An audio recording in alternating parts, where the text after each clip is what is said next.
The Middle East has for centuries been a place where civilizations met.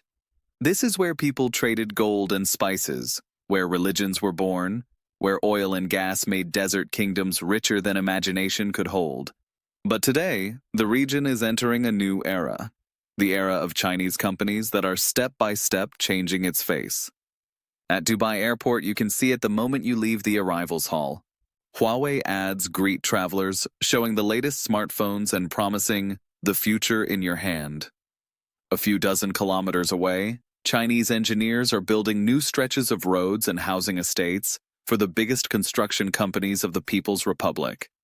In Saudi Arabia, Sinopec tankers load the oil that feeds factories in Guangzhou and Shanghai. And in Egypt, Cairo's new administrative capital is being wired up with digital cables, servers, and apps supplied by Chinese specialists. Chinese logos have become part of the region's landscape. You see them on skyscrapers, ports, and airports.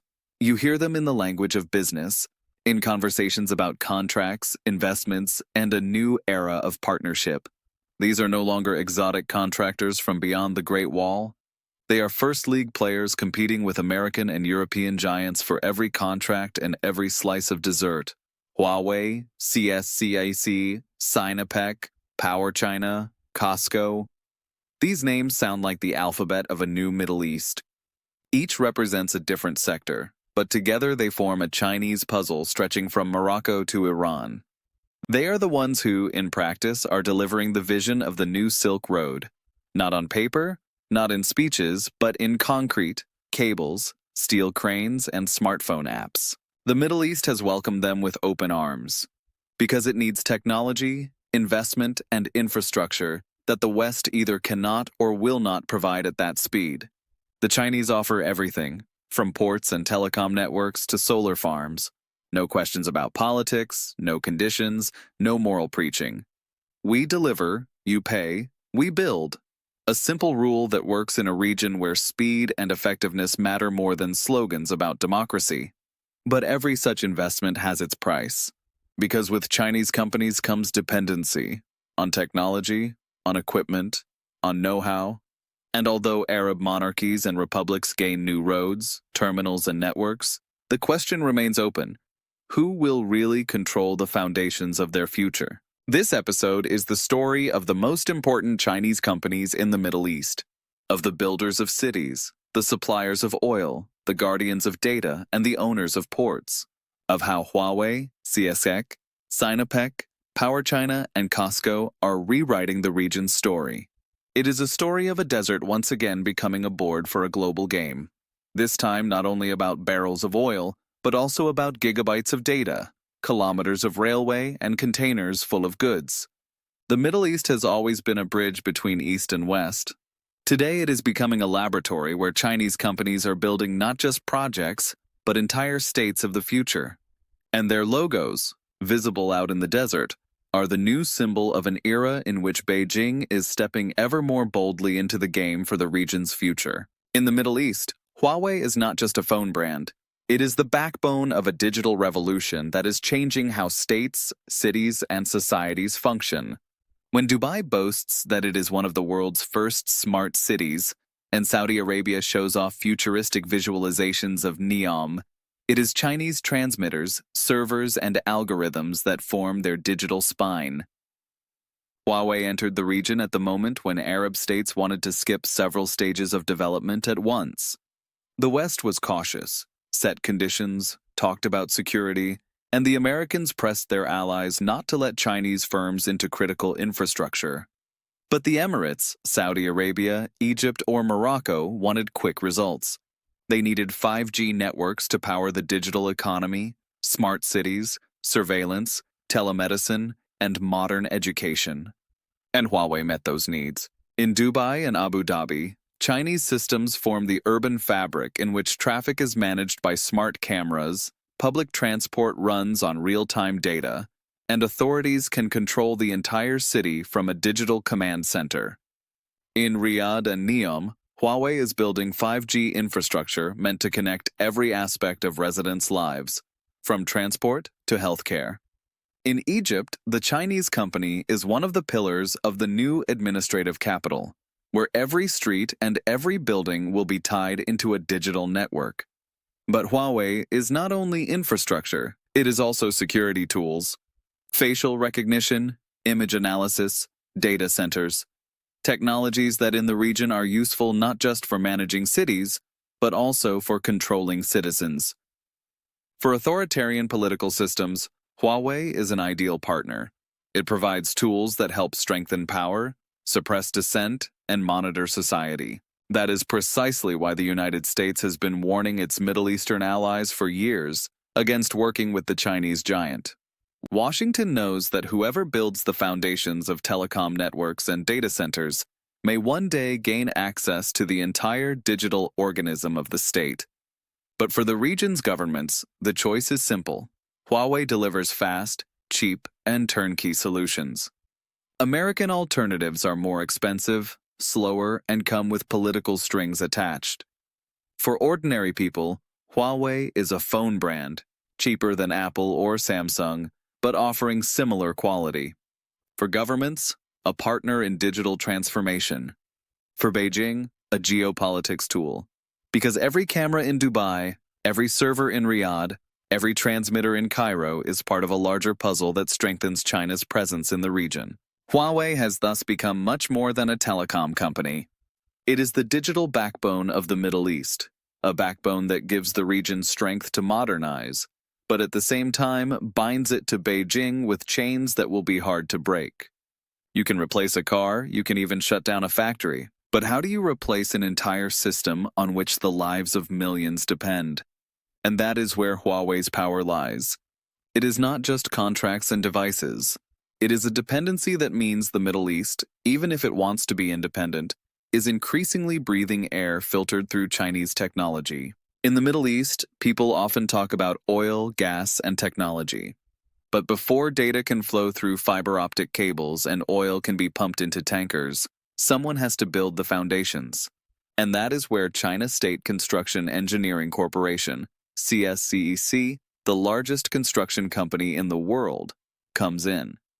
If Huawei is the region's digital backbone, CSCEC is its skeleton of concrete and steel. CSCEC operates in the United Arab Emirates, Saudi Arabia, Kuwait, Qatar, and Egypt. They are the ones putting up skyscrapers, business centers, highways, and housing estates that turn desert into metropolis. When Dubai was preparing for Expo 2020, one of the main contractors for new roads and infrastructure was this Chinese firm. When Abu Dhabi developed further stages of Al Reem Island and luxury residential complexes, the CSCEC logo appeared in the background once again. The company's greatest pride, however, are its megaprojects. CSCEC Middle East became the main contractor for the Oceano project on Al Marjan Island, worth billions of dirhams, luxury housing and hotels designed to attract tourists and investors from all over the world. The Chinese firm is also involved in road projects in Dubai, including strategic routes linking the city with its airport and with Jebel Ali, one of the largest ports on the planet. Saudi Arabia is also drawing on the services of the Chinese giant. Under Vision 2030, CSCEC is building residential and office complexes in Riyadh and bidding on infrastructure tenders in Neom and other cities of the future. For Beijing, taking part in Saudi Arabia's dream of the future is a matter of prestige. CSCEC is not just about buildings and roads, it is also about rail. The company is involved in projects like Etihad Rail in the UAE, a rail system meant to connect all the Emirates and, in future, stretch to the borders of other Gulf states. Chinese engineers who built thousands of kilometers of track in Asia and Africa are bringing their experience to a Middle East where rail transport is still in its infancy. For regional governments, CSCEC is an ideal partner. It works fast, cheaper than Western competitors, and without political conditions. For residents, it is a symbol of modernity. Yet another skyscraper rising from the sand. New estates, new roads. But behind all this lies a question. Who is really building the new Middle East? Are Dubai, Riyadh, and Abu Dhabi the work of local visionaries, or of Chinese engineers who brought their know-how and workforce from construction sites in Shanghai and Beijing? CSCEC in the region is more than a contractor. It is the quiet architect of the new Silk Road. Every skyscraper, highway, and bridge built by the Chinese firm is a brick in Beijing's global strategy. A Middle East that for decades imported Chinese goods is now importing Chinese builders, and their concrete projects become the foundations on which the rest of the Chinese companies, from Huawei to Sinopec, can build their own empires. Looking at the skyline of Dubai or Abu Dhabi, it's hard to spot the Chinese presence. Buildings carry Arabic names, projects are marketed as local success stories. But in the background, in tender documents and on construction sites, the CSCEC logo repeats like a mantra. Proof that China is not just trading with the Middle East, it is literally building it. In the Middle East, oil is the lifeblood of the economy, and gas is its breath. They created cities like Dubai and Riyadh, paid for palaces and highways, and made the region a prize the whole world fights over. And right at the heart of that energy game appears Sinopec, China Petroleum and Chemical Corporation, the largest oil and petrochemicals company in the People's Republic, and one of the most powerful energy corporations in the world. For China, Sinopec is a guarantee of energy security. For the Middle East, a new partner whose importance grows year by year. 20 years ago, American and European corporations dominated Saudi Arabia: ExxonMobil, BP, Total. Today, Sinopec signs multi-billion-dollar contracts with Saudi Aramco, builds pipelines and petrochemical complexes, and its engineers co-create infrastructure on which the kingdom's future depends. In 2024, Sinopec signed a contract worth over $1 billion to build new gas pipelines for Aramco. It was more than just another deal. It was a symbolic changing of the guard, a Chinese giant stepping into space, long controlled by Americans. Sinopec took on a strategic task, creating a network that will allow Saudi Arabia to export natural gas at a scale never seen before. But cooperation does not end with Saudi Arabia.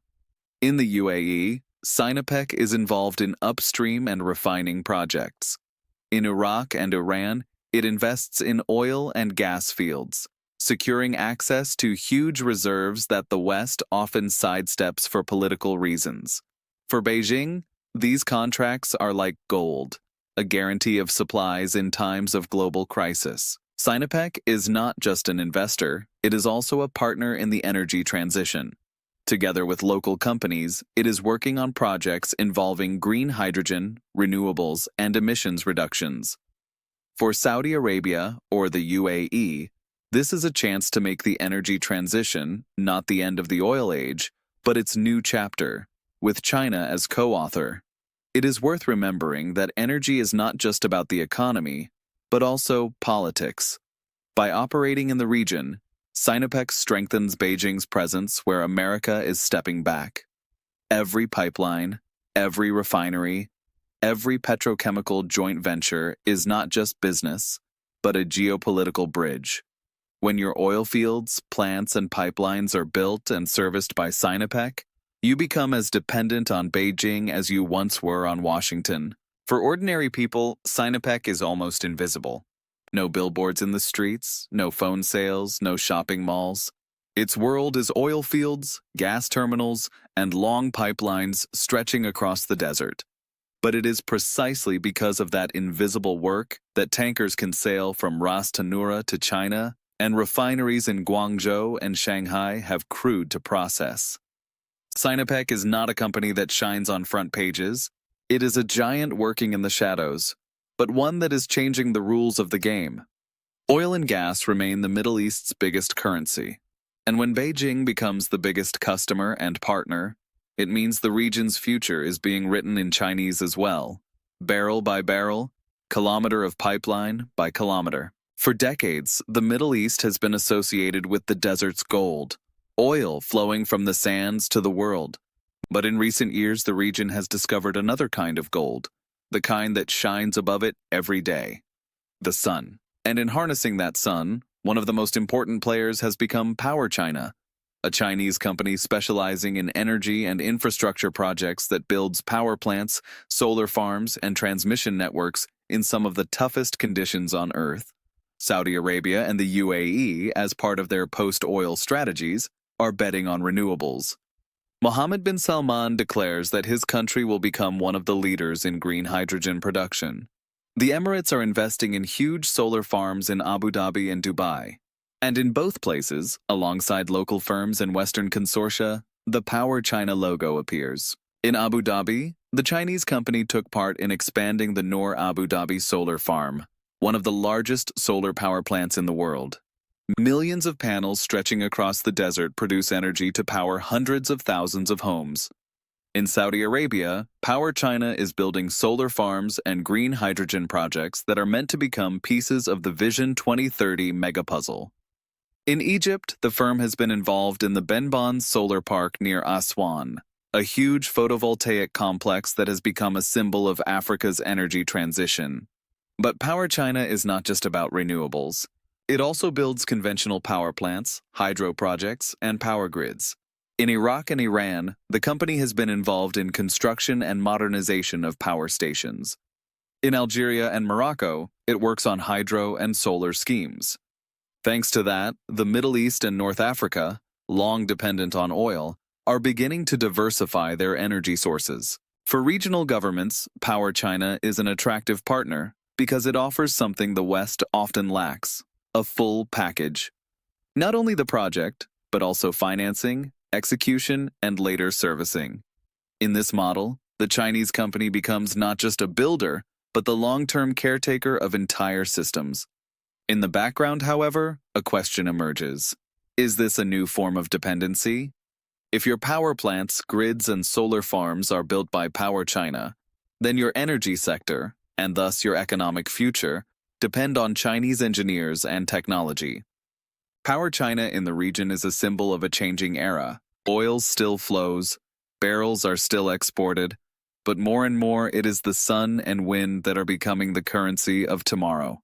And China, which itself struggles with smog and coal dependence, is selling the world, and the Middle East, solutions that let it both make money and polish its image as a leader of the green transition. For ordinary people, desert solar farms are often just images in the media.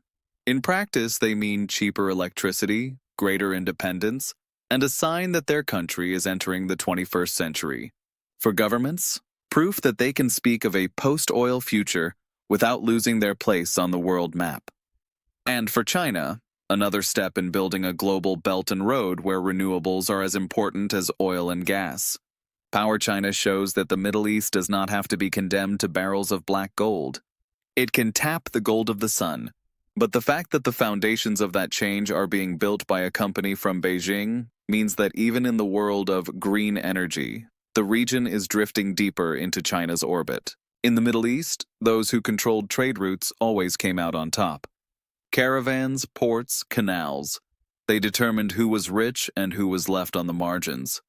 Today, the Chinese are applying the same logic, but instead of camels and caravans, they use container ships and giant terminals. And the symbol of this new era is COSCO Shipping, one of the world's biggest shipping and port operating companies.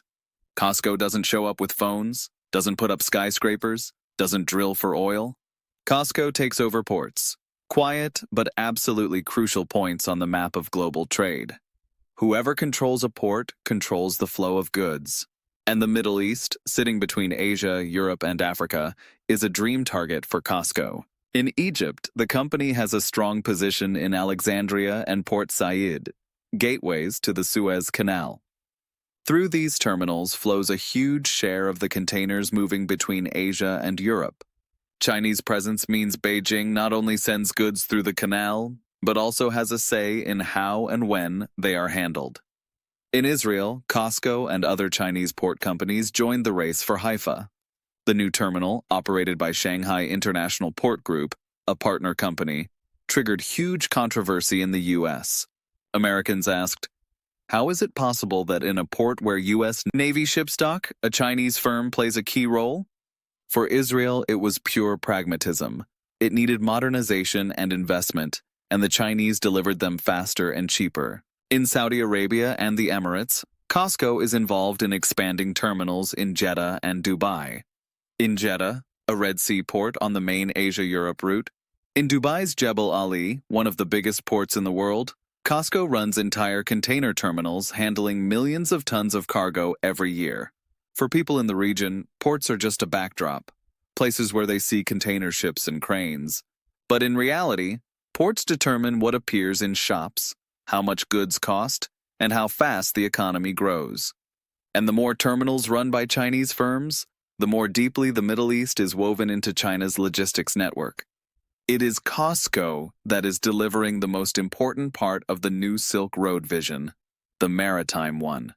Land routes are complicated, full of borders, political tensions, and risk. The sea is more stable. Control over ports in Suez, Haifa, Dubai, and Jeddah gives Beijing an advantage that cannot easily be neutralized. Americans and Europeans see this clearly. They know it is not just about trade, but also about the possible strategic use of ports, from intelligence gathering to servicing Chinese naval ships. That is why every COSCO move into a new terminal sparks emotions. But from the point of view of regional states, the logic is simple. Whoever invests, expands, and creates jobs, wins. And China has been winning consistently. COSCO is a quiet player. No flashy billboards, no public campaigns, but each of its cranes and each of its terminals is a brick in the wall of Chinese presence. Looking at the map of ports under Chinese control, from Piraeus in Greece through Jeddah, Haifa and Dubai, to Gwadar in Pakistan, you can see this is no coincidence. It is a strategy designed to make the 21st century the age of Chinese seas. In the Middle East, COSCO is not just a partner, it is an architect of a new geopolitics of trade.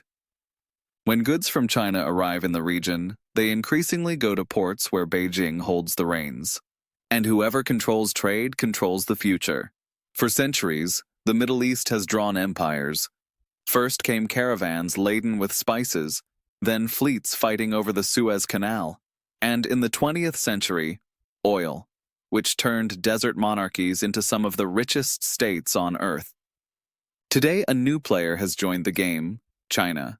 And it has not come alone, but through its companies. Huawei has built the region's digital backbone. Without its networks and servers, it is hard to imagine today's Dubai, Riyadh, or Cairo. CSCEC has turned sand into concrete, raising skyscrapers, highways, and rail lines that are shaping the cities of the future. Sinopec has moved into the world of oil and gas, the main currency of the Middle East, and barrel by barrel is tightening the bond between Saudi Arabia and Beijing. PowerChina has spread solar panels across the desert, turning sunlight into energy and showing that the region's new gold shines above it. COSCO has quietly but steadily taken over ports from Suez to Dubai, knowing that whoever controls maritime trade decides the fate of continents. Each of these firms is more than just a company. Each is an arm of Beijing. Together they create an invisible web wrapped around the Middle East. A web of concrete, oil, fiber-optic cables, and containers. A web that is drawing the region ever deeper into China's sphere of influence. Sometimes enthusiastically, sometimes pragmatically, sometimes for lack of alternatives. America still watches, warns, and threatens sanctions. Europe looks on with unease, aware it is losing contract after contract. But it is Chinese firms that are building bridges, ports, railways, and networks that everyone can see. And behind the scenes, data, pipelines, and loans that shift the balance of power. Today, the Middle East is like a giant game board. Once, it was barrels of oil that you placed on it. Now it is the logos of Chinese companies. And they are the ones rewriting the rules, in a game where the stakes are the region's future and the question of who will own its infrastructure. Huawei, CSCEC, Sinopec, PowerChina, COSCO. 5 names that together form a new map of the Middle East. A map on which Chinese arms reach ever farther, and the desert becomes a proving ground for global ambitions. Because in the 21st century, empires don't have to conquer land with tanks. They can conquer the world with concrete, data, and containers. And the Middle East, as always, stands right at the center of that game.